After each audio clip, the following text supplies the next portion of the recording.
Rose from Formichi Small Goods. Thank you very much for letting Stockman's daughter come out to visit you.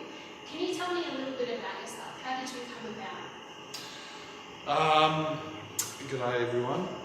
My name's Robert. That's my son Stephen, just like we've been introduced. I was first born in Australia. Mum and Dad came to Australia from Tuscany, Lucca, and I was born in '61, and my dad was in the butchering small goods industry, and I just loved what my parents did, and I started following their footsteps. I had a son, I got married to my lovely wife Rose, and had a son Stephen, and he got involved in the business also. Also got a daughter named Susan. She was in the family business also, but now she's gone to do her own thing in life. Yeah.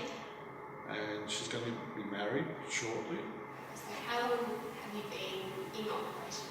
We've been in operation for probably nearly 60 years. 60 odd years, yeah. And it's the recipes and the traditions of making those small goods that have come down from it started with your father and handed down through the generations. My father had a little black book, as you call it, and he used to scribble everything down in the book.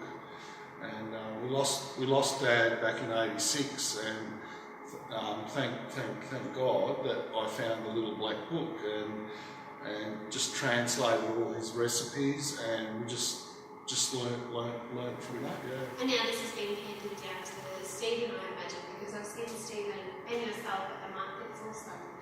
So I left school at 16, at the end of year 10, and decided to start into the family business. Then we sat down and said, look, we'll build trailers and make our way around the local area to start with, and then we'd venture off to Canberra or Wangaratta. Yeah. And we've just decided to stay into Canberra because it's such a good market for us. So we do the Epic market in Mitchell and also the Southside market in Wodonga. Oh, okay. So we'll stay the night and do the south end of Canberra as well. On a Saturday and Sunday. That's correct. And you said you go to a few of the local markets around this area. So we do the local market on the Lincoln Causeway in Wodonga, Yeah. and that's on every fortnight. Yeah. So all the local producers from the area, all the way from Cobram, from Stanley who sell apples, we'll get people from Leeton selling oranges.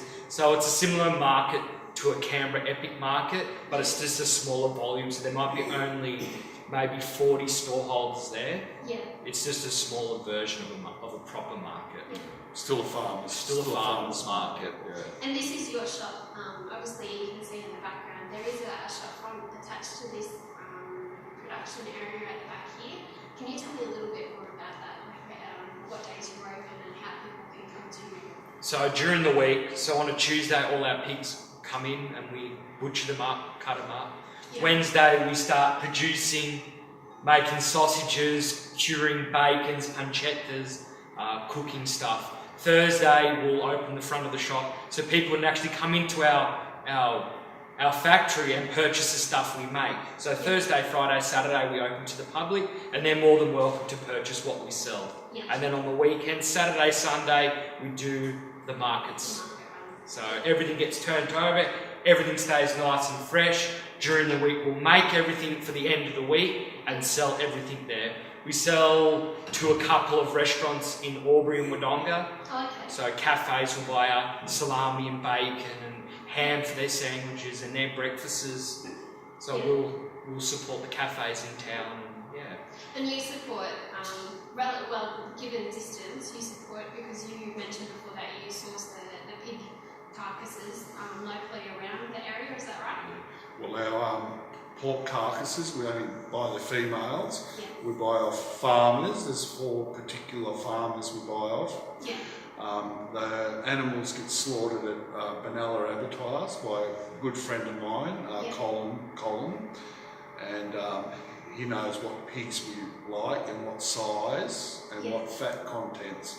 And we order our 12 or 14 pigs every week, and he sends them in. They come as full carcass piggies, we call them piggies, and we've just cut them up to what we need. If we need hams or bacons or Kaiser flesh, we bone the shoulders out for sausages. We use the pork collar butts to make all our smoked pork necks. We use the hocks for making hocks, and so on and so on. In a pig itself, you can only make so many certain things. We don't use special sugars and call our ham champagne ham or soccer ball ham or triple smoke ham. There's products get smoked with natural timber, and they go through a cycle. So a cycle might be 20 minutes. So it's called a single smoke. And if you put it through a 40-minute cycle, it's called a double smoke. But there's a lot of other people that will spray a colour on it. Or a flavour. Or inject a flavour in it. And that's how they give it all these different names. And people buy certain things for the name's sake. We call things what they really are. Like we have our own top side ham, which is a cut off the pork leg. It's a top side. We have a silver ham, which is a cut off the pork leg also. And we don't give them like fancy names, and people have never heard of them cuts like topside or silver until they try them and go, oh my God, it's absolutely beautiful ham, and the bacon and the sausages are all preservative free. We don't put any wheat products in our products. It's made to traditional recipes. Like the little black book we found. I mean, I'm talking about the different products, and you mentioned topside ham. Can you tell me a little bit more about what products you actually turn from those pork carcasses into products that you take to the markets? So with, say, the forequarter of the pig, we'll do a pork neck. So from the collar butt, we'll do a smoked pork neck.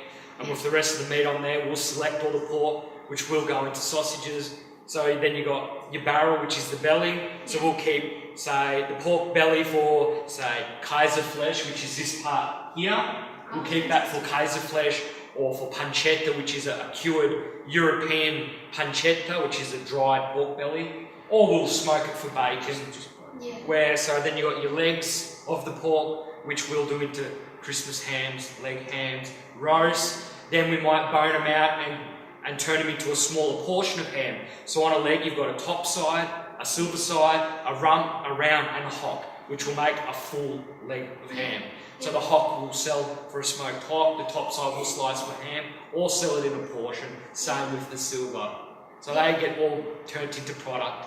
Whatever's left over, we'll clean it up, trim it up, and some of it will go into sausages and some will go into salamis. So it gets all selected. Now, for the people and for our followers that don't know that the topside ham and areas of the ham exist, can you tell us a little bit more about, I suppose, the different cuts of those types of ham and what a person tasting the different sides of those hams might actually experience, so the texture or the taste of how it comes into dishes? Well, so some people don't like to have any fat on their ham. So the top side's a very lean cut, and it's like a breast of chicken, so there's no fat on it at all. Some people like a little bit of fat on the ham because it creates a different flavour. So and the fat, it's beautiful, it's sweet. If you close your eyes and put it on a bit of bread, it's just like you've buttered the bread a bit, so you're really not sure what you have in it. This part of the pork here, it's called the collar butt, which is the pork neck, but pigs haven't got necks, okay, so their necks are very, very short. And the neck is up this end here, and we cut a little bit of the neck off because it's just the muscle of the neck.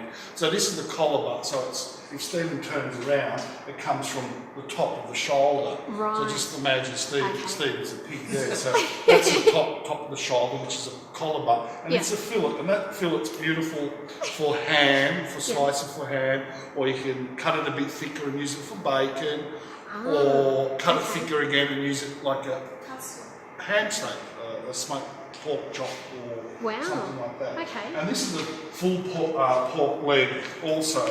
which it's semi-bone, and we've just got the hot bone in it. And the reason why it's like that, because we cook them flat and they're baked in the oven. They're not steam cooked, they're not coloured. That's just the natural smoke. And to process a leg like this, it's about 10 kilos. Okay. A leg like this, 9 kilos, and it takes a good 10 to 11 hours to cook. So it goes through a drying cycle, a smoke cycle, and a cooking cycle. Right. And the leg, like Steve can demonstrate again, it comes from here. Like here's the leg of the pork, and here's the pork neck up here. So thank you, Stephen, for being our resident pig. And there are our products there. And also with the middle of the pork is the loin, which you get the bacon. Yeah. And we make also a pancetta, which is a dried cured bacon. It's a belly that's been cut in half. Right. And it's just dry salted and air dried and coal smoke, and you can use that for cabbage or for cooking, risotto. Yeah. There's so many things you can use that for there. Then we've got just the smoked hock, which comes off the front leg or the back leg there, which is good for soup. And that's all naturally smoked. There's no colour spray on it or smoke flavours pumped into it. So when you make a soup, it's going to be Mickey Mouse. Ham soup. You know. And also we have a coutagina, which is an Italian tradition. You poach those in water and have chickpeas or spinach, boiled potatoes. And that's made with also the shank, the muscle meat, and all the back skin off the pork. And it's minced and put together in a natural sheep casing, which you've got to poach in water. Yeah. And it's seasoned with pepper, nutmeg, coriander seed, pinch of garlic, and it's absolutely beautiful. Fantastic. And it's real gelastic after you have it. When you cook it, it's really sticky.